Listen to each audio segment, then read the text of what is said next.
got to be frank. I'm familiar with the concept of renters insurance as well as others. I think it's a great idea, but it just seems like one of those last little bit of paperwork you got to deal with. Does Brian Armstrong get it for a month and then he bails on it? So, with everything we've got on our plates, why should we add one more thing, or what should we add to our plates to better help our residents and protect that investment that we work so very hard on? And Brian, I'm going to have you hold that thought. We're going to let a few more people come in, and then we're going to do a proper introduction of Adam. All right, sounds good. Oh boy, that sounds Thanks, scary. Angela. So Adam, I just bought you some time to think about, your response there. I'm on it. I'm on it. Yeah, I had a little problem with the Google versus Zoom, so yeah, it's workaround. So we've figured it out, and we got you on now. So all good.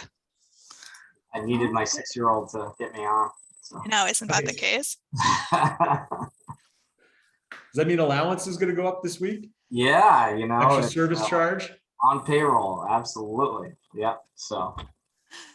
All right, we're going to give just another minute or so. We have people still hopping on, and then we'll get this up and running.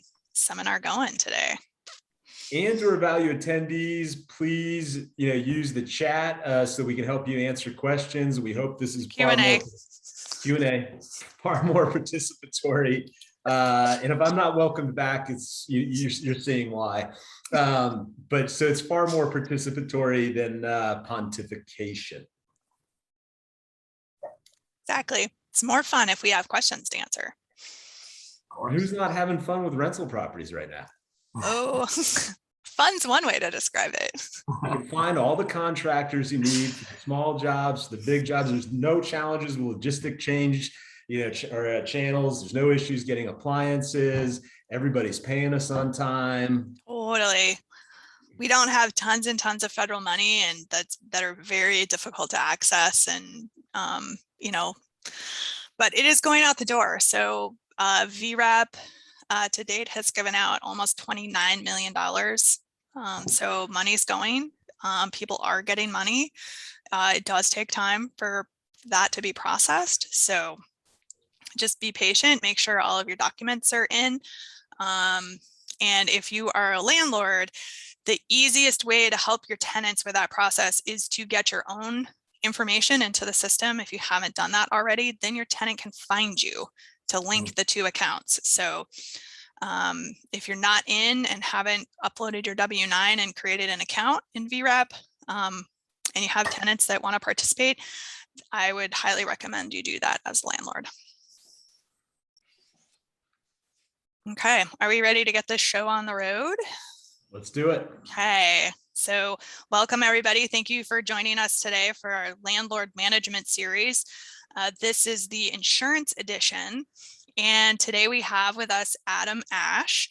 And Adam is from Ashe Insurance, which is up in, is it technically Essex Junction, Vermont? I think technically the town, I guess, right on the border. Okay, yeah. Somewhere up there in the Essex Junction area. Adam is in a family owned and run business. So it's been around since 1975. And Adam and his wife purchased this from his dad a few years ago, and has been running it ever since. So he's sort of my go-to when I have insurance related questions. So without, too much more ado, I think one of our big topics here that we've advertised, Adam, is why renters insurance is so important and why it's important to both tenants and landlords. Yeah, I think I'll, good afternoon, everybody. Thank you for joining and for having me. I think one of the common misconceptions that a lot of tenants as well as landlords have is if something happens, my stuff is covered somewhere else. So a lot of renters feel like if the place burns down, all of my possessions are going to be paid for by the landlord. And obviously, if you're a landlord, you're not thinking that way either. And so, but sometimes I have talked to some landlords, some that own, 10, 20 units, and they're kind of they're thinking the same way as well. You can't insure something you don't own. So the renter needs to put it on themselves to purchase their own renter's insurance. One thing I will say, it's dirt cheap. For $50,000 of possession coverage, it's probably $100 a year, maybe 150, depending on the age of the building. I know a lot of properties in Burlington are a little bit older, so you might skew more towards that 150 number. A lot of great Vermont carriers in the state of Vermont. So no matter who you use as an agent, that's a fantastic thing. And so I think that to protect your investment, a lot of times I see in the lease language that they require that the person has renter's insurance. Now, I think Angela may say the law doesn't say you can mandate that, but a lot of the workarounds that I see that landlords do is they will say, get me a copy of your insurance policy naming me as an additional insured. You've told me you've got renter's insurance, so I rented you this place. Get me a copy of your policy saying that you've listed me as an additional insured. If the building is owned by interrupt you, you can totally require renter's insurance in your lease. So yeah. Well, I'm gonna sell a ton of it now. So okay, great. So but the one workaround to make sure you get that form is to ask them to get you a certificate of insurance listing you as an additional insured. If the property is owned by an LLC, the LLC would be named as the additional insured. If it's owned by you personally, that's who you'd have listed. That's just one of the unique workarounds I've seen, just to make sure you're getting that document from your tenants. So, why is it important? Probably the most renters claims I've had in the last couple of years have all been from these new buildings that are getting put up that are sprinklered. And interesting. A lot of people think like, oh, sprinkler buildings, fantastic. Sprinklers 5 years ago, insurance companies loved them. Now it's a love-hate relationship. So, but we've had 5 claims. We're a relatively small agency in Essex, and even we have seen 5 claims where the sprinkler will go off on the 3rd floor, and our tenants our insured's on the 1st floor, and eventually makes its way down into the unit. We see that with condo owners too, but we do see it on the renter side as well. So don't just think it's just for maybe a building that's older. That's the biggest risk. A lot of times it's these new buildings too, and we see it's almost like we see more claims with newer buildings than we do with the older ones. So. And Adam, renter's insurance covers things like if a tenant has something stolen out of their unit or has damage done to some of their property, or it's more than just like, hey, there's a fire and now my things are damaged. Yeah, there's really 3 big pieces to it. I mean, I think if you get a renter's policy, there's going to be a lot of little small bells and whistles, but from my perspective, the 3 big things. Number 1 is personal property. That's your clothes, your furniture, your computer, your bed, your sporting equipment, all of that stuff that if there was a fire or flood or smoke, we tend to have a lot of smoke claims. Those are all covered under your personal property. So if you're talking to your renter and they say, well, I don't need it, or I don't have anything that's, the thing I hear a lot is, well, I don't have anything that's worth anything. Well, if you had to start again because you had nothing, how much did it cost you to get dressed this morning? Right? One pair of Lululemon pants is like $150. I learned that lesson this weekend with my daughter, and the hard way. And so, if you start thinking kind of along those lines, and most of the renters policies are going to be replacement costs. So it doesn't matter that your couch is 10 years old. Your insurance company is going to say, you lost a couch, go buy a couch. Replace it. It's going to be replacement cost versus actual cash value. I'll touch on that a little bit later on. I want to circle back to that a little bit. So again, the first part, personal property, that's kind of the biggest, but one of the big pieces of a renter's policy. Number 2 is loss of use. So that is if if where you live, there has been a claim, fire, smoke, water, whatever it is, and you can't live there anymore while your unit is being fixed, cleaned, rebuilt, whatever it is, there's a component of the renter's policy called loss of use, where they will pay for you to live in alternative housing for whatever period of time you need to be gone. And for some people, that can be very significant.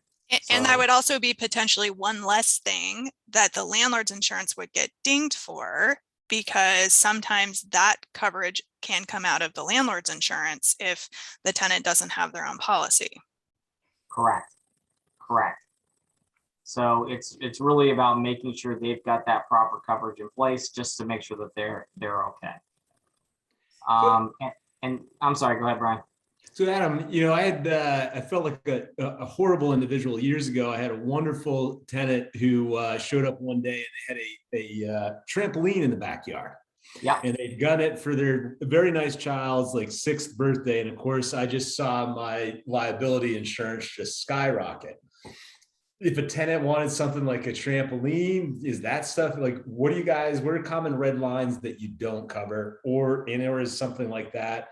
The other thing that comes to mind is, certain dog breeds.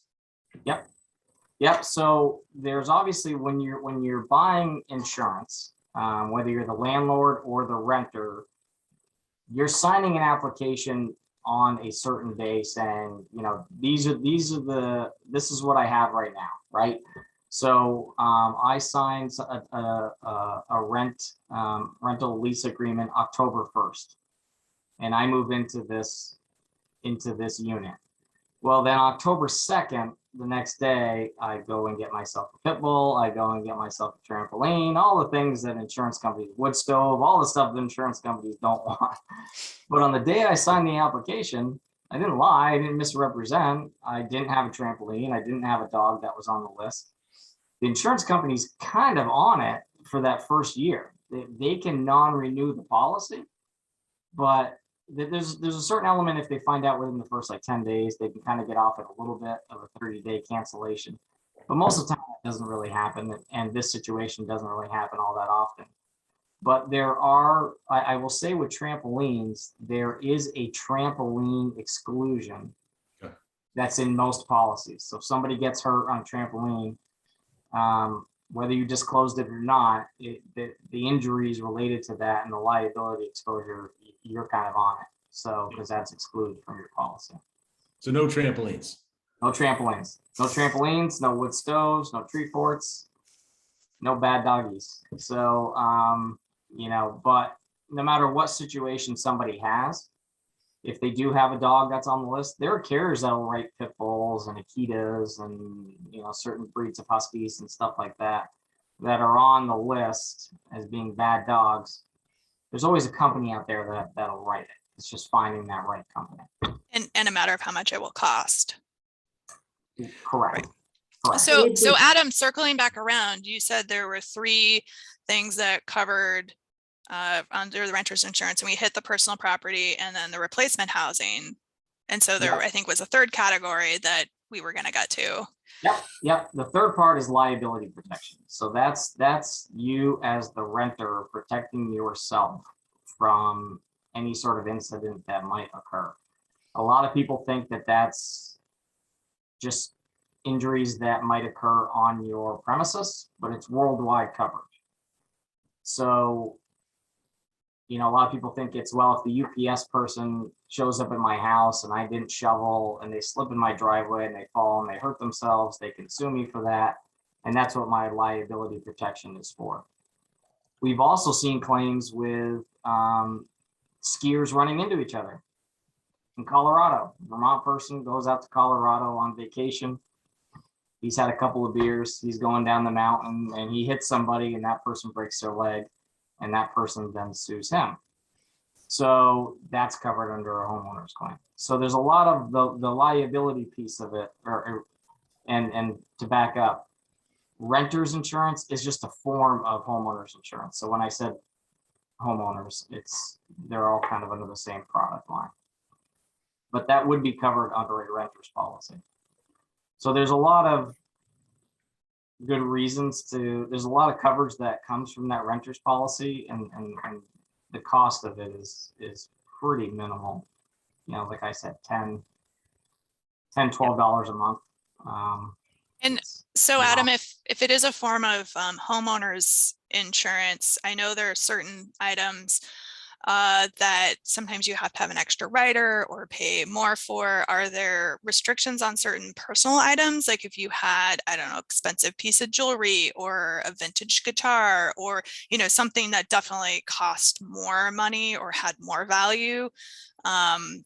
Is that just a situation where you would ask for more coverage above the 50,000? Okay. Yeah, you could schedule certain items. So, you know, we see a lot of things that we see scheduled, laptops, cell phones.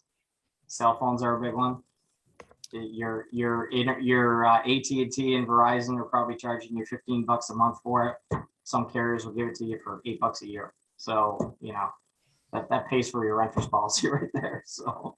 Right. So just so panelists understood that, and also maybe, you know, or the attendees understood that, what Adam is saying is there are certain renters insurance companies and certain policies where a tenant, or even, you know, yourself for your homeowner's policy, can schedule your cell phone as an asset under that policy. And so if it is damaged, you can get it replaced under the insurance.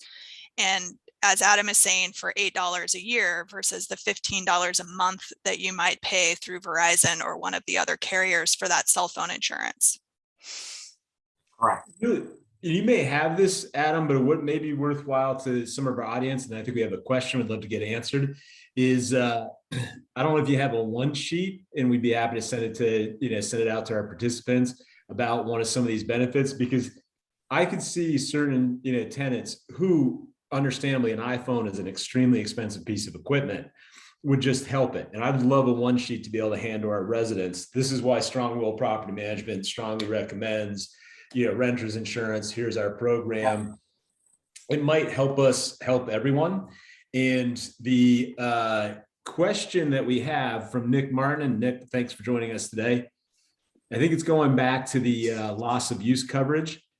Does this mean that the landlord is not required to provide housing in the case of fire or water damage and the property is uninhabitable? Second part of that question, should we as landlords check to see the depth of the coverage that the tenant has? So going back to my earlier statement about getting a copy of their insurance and having them list you as an additional insured, if they do that on their policy, you will get a copy of their policy. Anytime there's a change, if they don't pay their bill, you will get a copy of that policy that will be sent to you. And that will have the information in there as far as what they have for loss of use. And so that will allow you to really understand, okay, is it $5,000? Is it $10,000? Is it $20,000? And then you can kind of really have a good handle on, you know, is it enough? You know, that's the biggest question in insurance that's impossible to answer is that enough? Is there enough insurance? Do I have enough insurance? The answer to that question is nobody can answer that.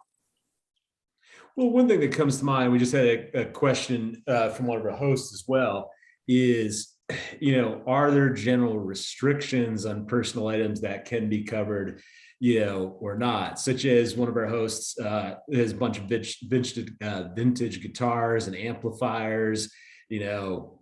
Is there common limits, or is it more just, hey, share with what you got, and with the right insurance agents such as yourself, we can write up the right policy? Yeah, I think, you know, when it comes to vintage guitars, vintage, I've never had that situation pop up, but I would assume it's the same as scheduling jewelry, right? Most people will schedule somebody's engagement ring. And so usually to do that, you provide pictures and a bill of sale or an appraisal. So, and that's how you would schedule jewelry. I think for vintage guitars, probably the same thing. The agent should be asking for, hey, I need pictures probably an itemized list of what you have for vintage guitars, and then appraisals from somebody that can tell us, hey, this is how much each one of these is worth. And then I don't see a problem of why you wouldn't be able to schedule those items individually. You know, a question that I had, and I'm a little less hands-on, than I used to be, but one of the questions that I have is, does it make sense to go with the same carrier? So if I've got my insurance with brand X, does it make sense to strongly encourage, require, or incent the tenant also goes through brand X? My personal belief is that absolutely makes sense, because then if there's a claim, it's the same company. And I have this discussion with people that buy condos all the time. And I will say to them, find out who has the master condo policy and get insurance with the same person. And they're like, well, I want insurance with you. I'm like, trust me, get it with the same company, because if there's a claim, then it's so much easier for them to handle because it's all with the same company. So I think from a renter's perspective, very, very similar situation. Well, I think you can sort of guide them that way, but yeah. I don't know. I was to say, jumping into that, I don't think that you can require that they go with a particular company. If you wanted them to be with a particular company, the solution there is the landlord can actually buy the renter's insurance policy on behalf of their tenants in their tenant's name, and you could factor it into the cost of renting. So like anything else, your insurance, your taxes, your mortgage, your other operating costs. And that is another way also to make sure that your tenants have a policy, is you purchase the policy as the landlord. That's a great idea. That's a fantastic idea. And I've heard of that more and more. I've operationally, I don't know how you do that. I guess when you have them sign the lease agreement, you also have them sign the application. But there needs to be that landlord who is doing that really needs to make sure that the tenant is having a discussion with the agent at some point. Now they can pay for it. That's not a big deal. But just, I would be, personally, I would do it if some landlord called and said, hey, just put a policy in place for this person. I can start it, but I need to talk to them. Right. And make sure they know what's kind of going on and what they're paying for. They're just paying for it a different way. Right. Yeah, that makes sense. And Angela, don't hesitate to poke me if this gets off track. You see any legality or legal issues if we require as part of the formal application that they submit this application, it's being covered by Stronghold Property Management, but you have to complete this as part of the application so we can issue the insurance you're going to get with your steak knives when you rent from us? Right. Not yet. I'm sure somebody could probably find a way to where that would not be okay, but it's not an additional charge to the tenant, particularly if the landlord's paying the tab. I mean, I think where it gets tricky is if the landlord's trying to force the tenant to pay for the policy with a company of the landlord's choosing, right? Because I think if the tenant already has auto insurance, adding a renter's policy is not that expensive, and that would make sense. And they probably, so the requirement to go with a specific company that the tenant's paying for is where it's challenging. But if the landlord's paying for it and it's more of just a paperwork issue for the tenant, I don't see an issue with it yet. I always say that because could change. The only concern I would have is if I was the landlord, is maybe setting minimum limits, like, hey, you need to have a minimum liability of $500,000 and Yep.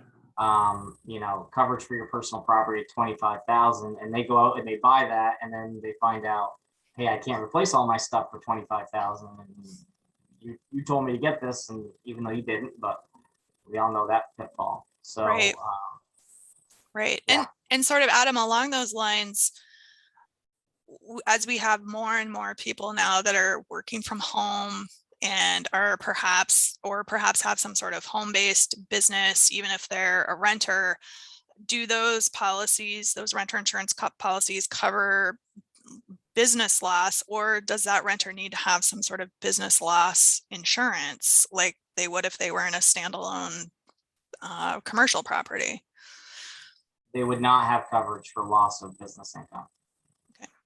Under a renter's policy. No, that would be something that they'd have to get under a general liability policy, or business owner's policy would provide that coverage. So yeah, they should look into both of those. But what I see is, this is just a little, what I see, having done this for 20 something years, is I find that when people are shopping for insurance, they're very reluctant to give information because they just think the till is just ticking up and ticking up. And oh, if I say this, it's going to cost me more money. When it's like, it's not going to cost you any more money, but it's always hard to try to develop enough trust with somebody in a 5-minute conversation that they divulge everything that's going on there. And so I always kind of stress, like, look, don't jeopardize coverage, but from you just not telling me that you've got a dog kennel that you're running out of this apartment that you're, that we probably just need to know so we can get the right stuff in place. And, so whether you're a landlord or a renter, it's like, just, the truth will set you free, I guess. Yep. A couple questions on logistics and follow up. And again, we encourage everybody who's here with us today to use the Q&A to ask any additional questions. You mentioned, I think at some point, if I was named or my property management company was named as one of the insured, that we should get notified of any changes. So does that mean that we get notified if Brian Armstrong dropped his coverage altogether, changed his coverage? Yeah, so there's two things. There's two ways to. There's two things that could be done. One is you could ask the tenant. You as the landlord could ask the tenant, get me a something from your agent that shows that you have insurance, and that's just called a certificate, right? A certificate of insurance, and that just says, hey, the person has an insurance policy. The effective dates are from this to this. Here are the coverages embedded in it, and that's it, right? And that just lets you know at that point in time, this person has insurance. Mm-hmm. If they miss a payment and they cancel the next day, you're never going to know if they just do it at a certificate. If you're named as an additional insured on the policy, you're formally listed on the policy, just like a mortgage company would be listed. And then that way, if there's been a change to the policy, anything that happens with that policy, you're going to get a notice on. And so if they make changes, or if they don't make a payment, or if the policy cancels, you'll get an actual copy of that cancellation. Excellent. We've got a couple questions as well from Rachel Garnett, and thanks for joining us here today. She would love to hear about coverage for short-term rentals. How do you deal with it? And thoughts? Yep, that's a great question, and a real problem that we've had in our agency. So I will say the solution that I have found is that I refer them over to a State Farm agent, because State Farm's got a really good product for that. So a little plug for State Farm. But the biggest issue that most insurance companies want to see you have a long-term renter, a yearly renter. And there is some flexibility in there, obviously, but most of them want to see that stability. The Airbnb type stuff, VRBO, has been a little bit of an issue with insurance companies. And we see, myself in particular, we had a long-time client who decided they were going to, a property that we've insured for 20 years.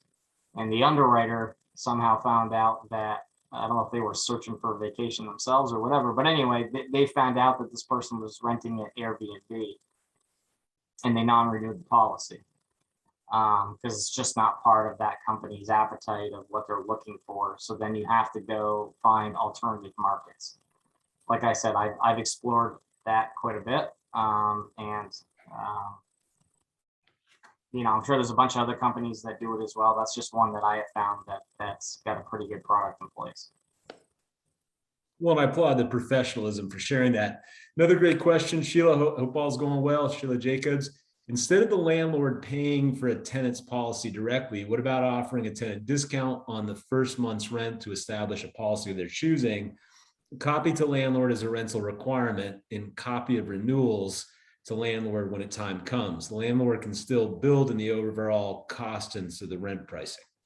I mean, Sheila, I think that's a great idea from a rental standpoint. And you absolutely have the flexibility to build something like that into the lease. It would need to be, spelled out that there's a reduction in rent for the first month for this reason, but going forward, the rent will be Y. But you can absolutely build something like that in to incentivize getting the tenant to take out that policy.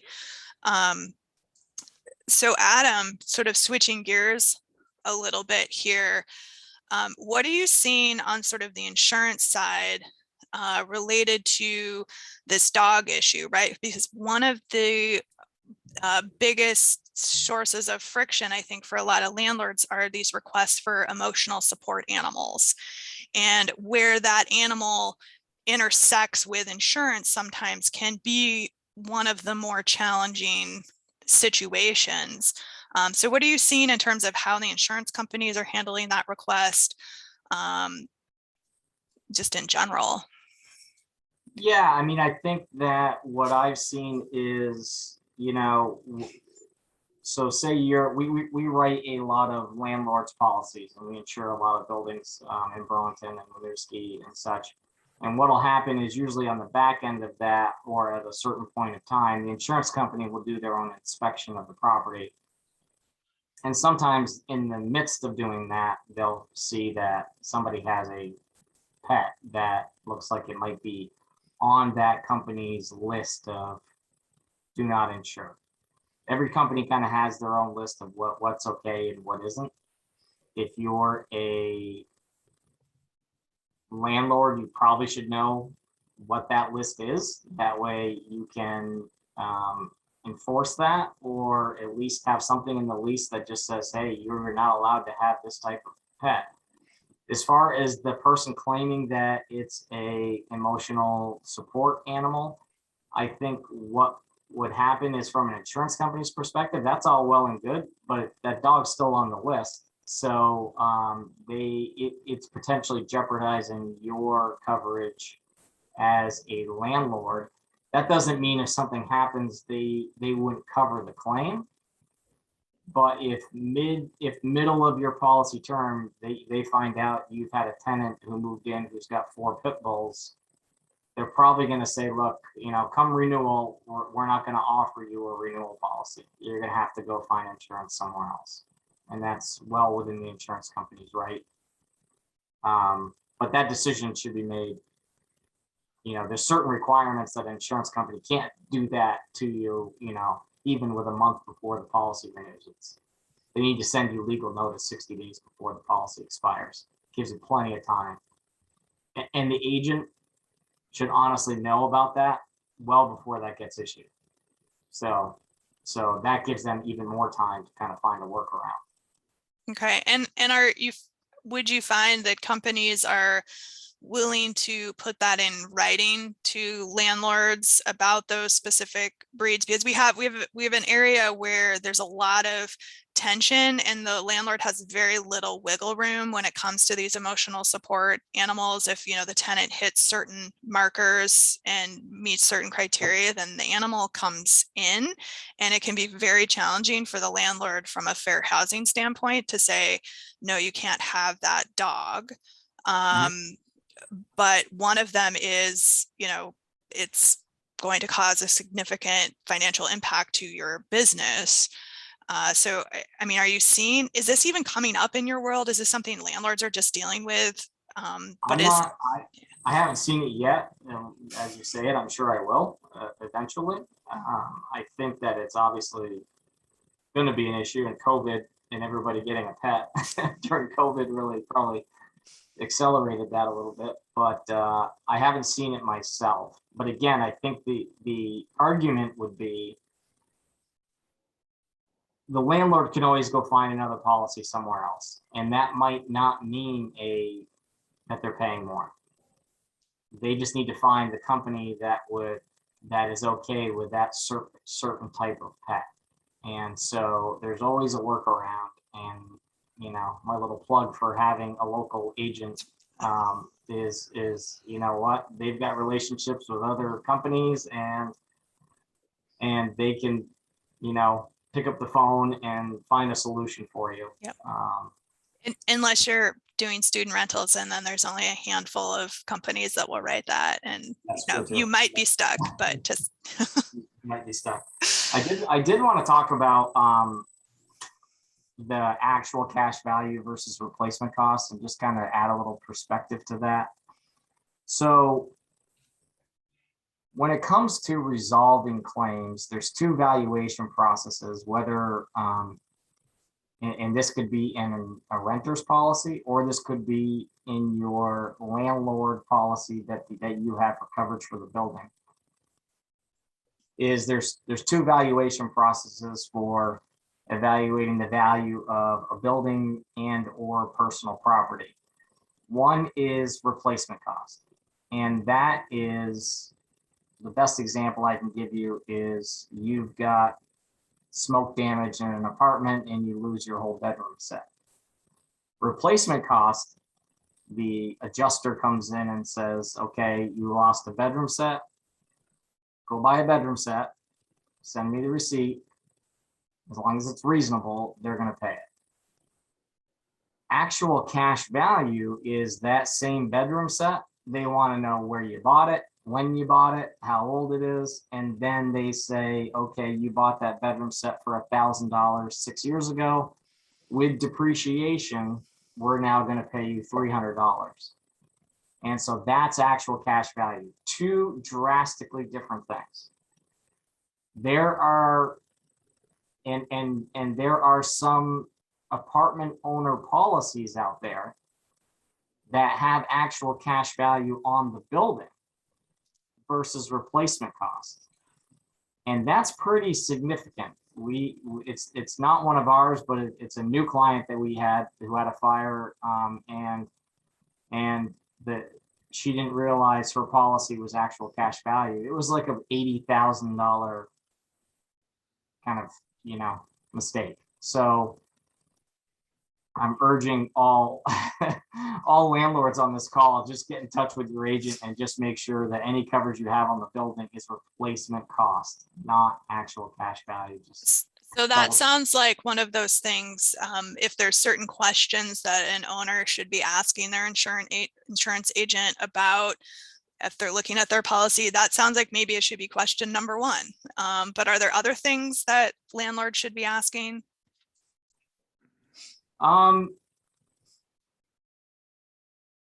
Yeah, I mean, I think there kind of is. I mean, I think I'd probably want to know, hey, are there any specific exclusions that I should be worried about? This is where the honesty really comes out. And I know personally, I'll inspect every building that I have before I write insurance on it. One, because I want to know if there's going to be an issue before the person buys it. And I think a lot of agents around this area have a very similar philosophy. So I don't think I'm alone in that. But that's where you'll pick up on a few things that they might not know. But I think it's really in making sure the agent and you're being very truthful of what you have for tenants. I've had situations where it's like, well, it's a college student. Well, okay, that can be an issue, but insurance companies, some of them are pretty flexible. Like, oh, well, they're graduate students. Well, that's a much different situation than a sophomore undergrad. And so, you know, companies that normally would not write that risk or the landlord may kind of hide that risk, that may be perfectly acceptable. So it's really just making sure that agent is crystal clear of what's going on the property. And then that way they can help you find a solution. Right. And that comes into play sometimes if, and I run into this occasionally with owner occupieds that then become rental properties. So whether it's a single family home or a duplex or a condo where the owner's been living there and then moves, but doesn't necessarily notify their insurance company that now that property is a rental. Can you maybe talk a little bit about what kind of impacts that could have if there's a claim? Yeah, I think there's two things, right? There's omission by intent and there's omission because you just don't know any better, right? So it's like, there are a lot of times people will just be like, well, I assumed you knew. I don't know how I would know, but we assumed you just knew what was going on.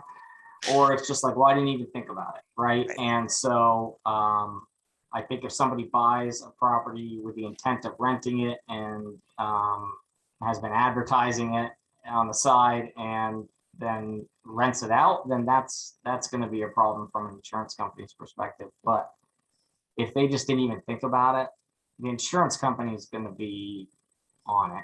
They're going to be on it from a claim perspective, because it's really the duty of the insurance company to also really know what's going on with the property as well. And so that's where you'll find with rentals, every couple of years, right? They want to come out and they want to look at the property. They want to make sure that what's being told to them is accurate and kind of get an idea of what's going on with the property. That's a big part of that. They have a duty as well to make sure that they're keeping up with what's going on in the policy and making sure that what they're being told is accurate. So. Which might explain why, if your insurance company comes out and does an inspection, that they may have a punch list of things that the landlord needs to take care of or repair, replace, or upgrade or change.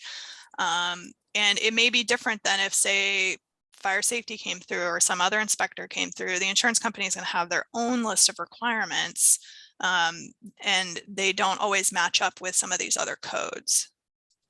Yeah, that's one of the biggest issues I find is that, the fire inspector came through or Burlington came through and they aren't requiring that. So you, insurance company, can't require that. Well, that's not the way it works, right? So yeah, there are lots of times where an insurance company's requirements might be more stringent than what the fire inspector is going to come through and say. We find that with egress.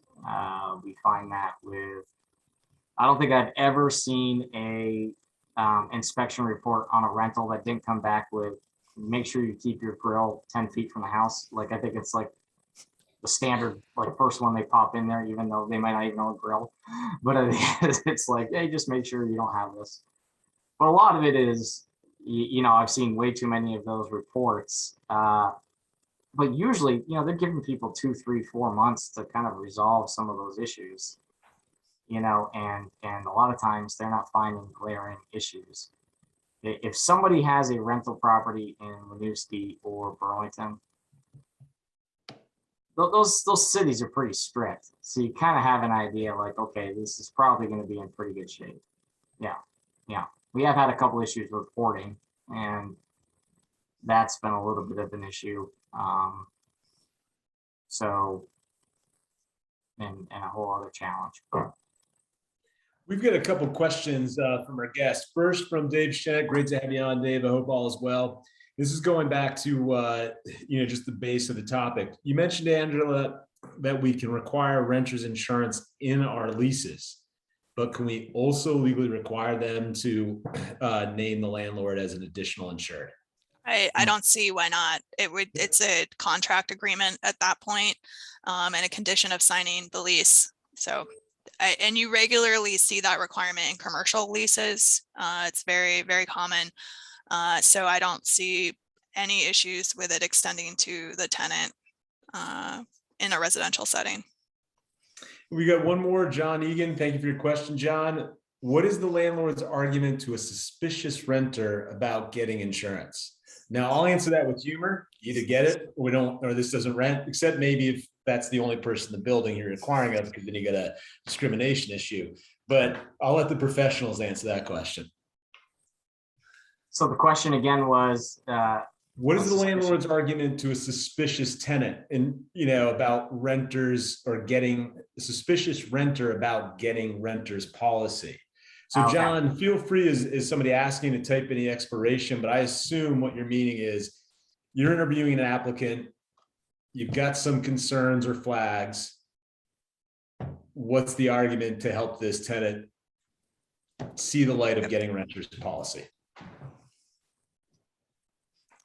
I mean, it sounds like it's all of the things that Adam was covering at the beginning of this seminar, which is making sure they understand that if there's any sort of issues at the property, their personal property is not covered under the landlord's policy. There's a lot of misconceptions. Tenants seem to think that the landlord's insurance policy is just going to cover all of their stuff. The landlord's policy does not cover any of their stuff. So that's the big one. I think the cell phone insurance coverage angle is huge. For folks. Everybody has one. Same thing, things like laptops, bicycles, any sort of these bigger ticket items, if it gets stolen, damaged, that policy covers that. And then I think going back to Adam's example is, you say your stuff isn't worth that much, but can you afford to have to replace everything? There might not be a garage sale where you can go pick up a couch that you need within a month of something happening. So, right. Yeah, I think I think having a general idea of what a renter's insurance policy would cost over the course of a year might dispel a lot of somebody's suspicions. And so, it could be as low as maybe $75 a year, maybe up to $150, maybe $200 a year if it's a really old building or they have a lot of coverage that they want to have. But maybe having the person really understand that from a cost perspective, it's pretty minimal.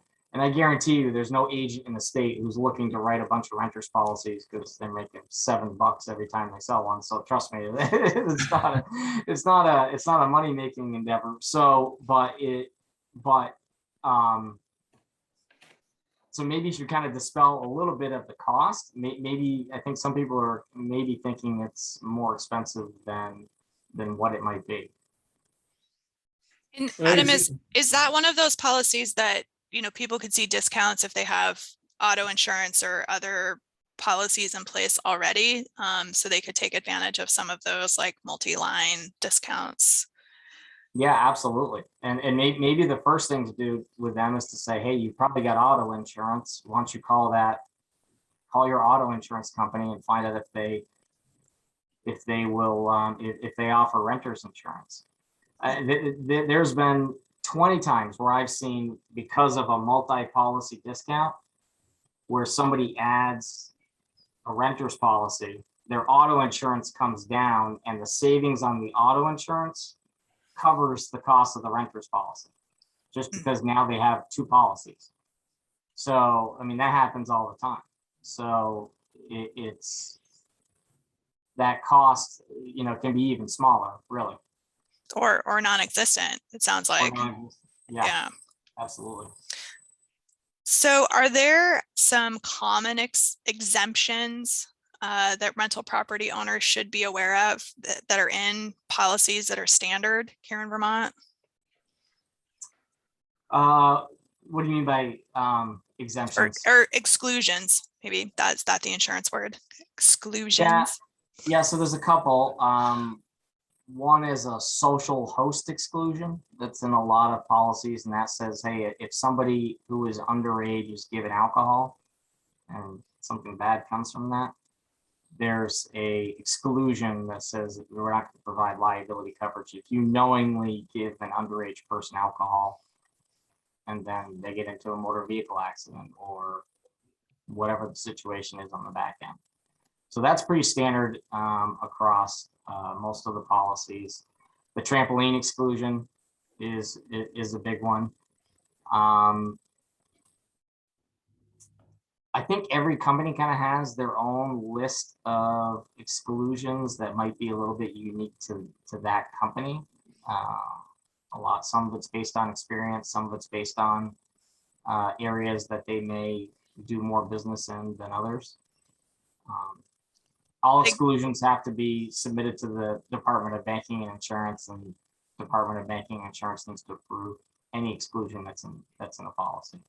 But again, that was sort of on the list of good questions to ask your agent when you're doing this or getting a new policy, is to find out what those exclusions are from the company, just to make sure you don't have a gap or a hole someplace where you think you have coverage.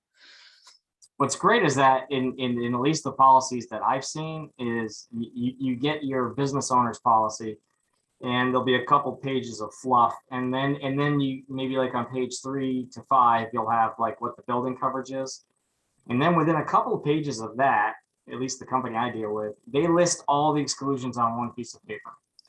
And you can kind of just go through, and it's just really, it's not the definition of it, but it's just kind of the title of each exclusion, and that's kind of interesting to go through, and a lot of times that's a good way. When I do a policy review, we will spend time on that, because it may trigger things that they're not thinking, or they may have additional questions about. We've got another question from the audience, and everybody, we really appreciate you guys being here today. So let's make the best use of your time, and certainly ask any questions that Adam to help us. And thank you, Adam, as well. Help us answer. From Rachel Garnett, any information on umbrella policies would be appreciated. I know many landlords opt for their keeping in properties and LLCs, but some opt for umbrella policies. I actually have a mix of both. What are your thoughts on umbrella policies and or as they mix with LLCs? That's a fantastic question. And it's been a little bit of a roller coaster on that. So we've had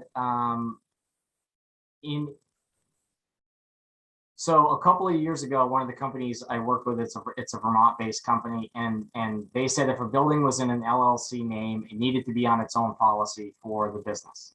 And so, and then 2 years later, they were fine with us listing that this person has 12 rental units, all under different LLCs. We have one business owner's policy that has all 12 locations, and the LLCs are listed on that same policy. So even within that one company, they changed within 2 years of what they found acceptable. Umbrella policies follow the underlying policy. So if the company you work with says, hey, every LLC needs to have its own policy covering the building, and you've got 10 units, you're going to have 10 umbrella policies, all with that LLC name. Or you can try to find a company that might allow you to, from an umbrella perspective, have one that applies to all of the properties. But that's a great question, and we deal with that quite a bit. The other thing I would look at is within the policy you have, the liability limit. It drives me nuts when I see somebody who has $500,000 of liability coverage, because that's like nothing these days. So most of the business policies that we see that cover rental units, they start with a $1 million liability limit. But there is an option within that policy to increase it to 2. And the cost of doing that isn't that much compared to going out and buying a separate umbrella policy, assuming you've got one unit. If you've got more than one unit, having one umbrella policy that covers all your properties is going to be the most cost-effective way to go.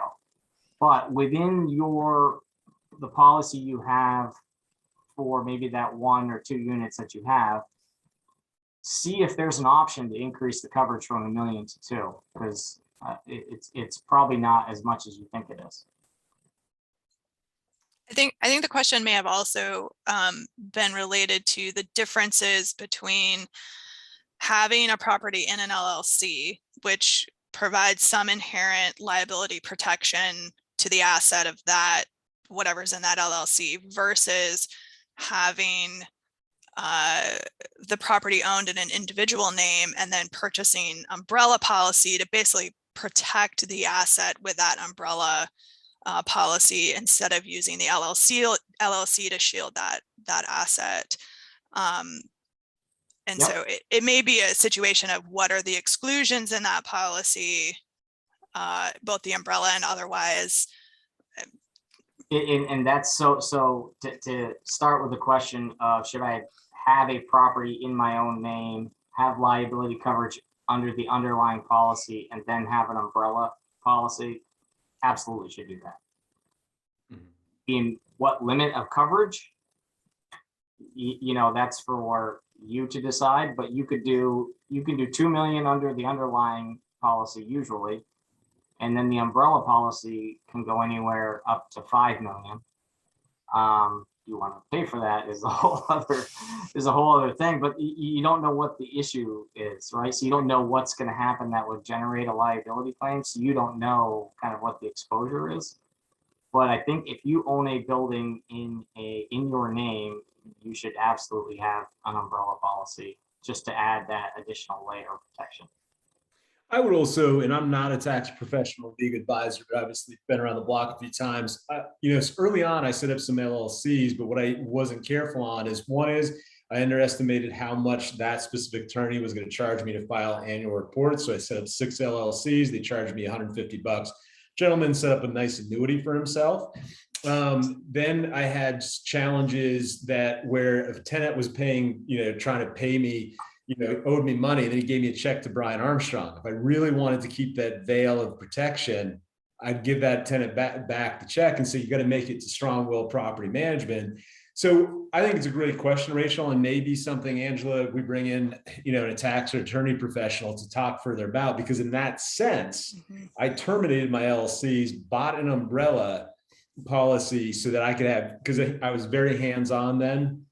And anybody knows, seen my office, they know I'm not the most organized, you know, so it was the right move for me. Now, since then, I have filed LLCs. The other thing that we haven't even touched on, probably don't have time, is then you get into, do you pay transfer tax? Do you not pay transfer tax? Depends how many members of the LLC, you know, so that may actually be a great topic to bring value.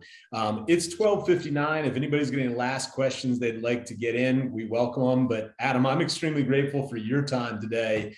You know, you've actually, you know, caused me to think about going back and revisiting both our personal properties as well as all our clients' policies, and possibly having a discussion with them and implementing tracking programs to incent tenants to do this. Thank you. I will just make one last comment if I can, and that is a lot of policies, a lot of carriers that have policies for landlords, a lot of them are adding options for coverage for allegations of discrimination, harassment, retaliation. And that's another great thing to ask your agent about is, you know, what does that look like? How much does it cost? What does it provide coverage for? But a lot of them are broadening what they are providing coverage for. That's fantastic. And that is fantastic, because the fair housing piece, the discrimination piece, is a very challenging area of the law for landlords to work within. And so having now policies coming forward that are providing coverage to landlords for those topics, that will be huge and could be huge. So that's awesome. Well, with that being said, it is 1 o'clock. We appreciate everybody taking the time, especially Adam Ashe, to help us bring the value, and thanks to all the questions as well as the feedback. Angela, thanks for all that you're doing on to advocate for landlords during this very interesting time. And again, everybody, Strong Will Property Management, allburlingtonhomes.com. If we can help you at Strong Will Real Estate, we'd love to. And stay tuned, because I think, Angela, we're going to have some really interesting topics in the next couple months. We're working on some new stuff. Adam, why don't you tell folks where they can find you? Absolutely. Yeah, you can find me at Ashe Insurance, Ashe with an E, right in Essex. And phone number is 878-3608. Excellent. So thank you for joining us today. Thanks for having me. Thank you, everybody. Have a great day. Bye.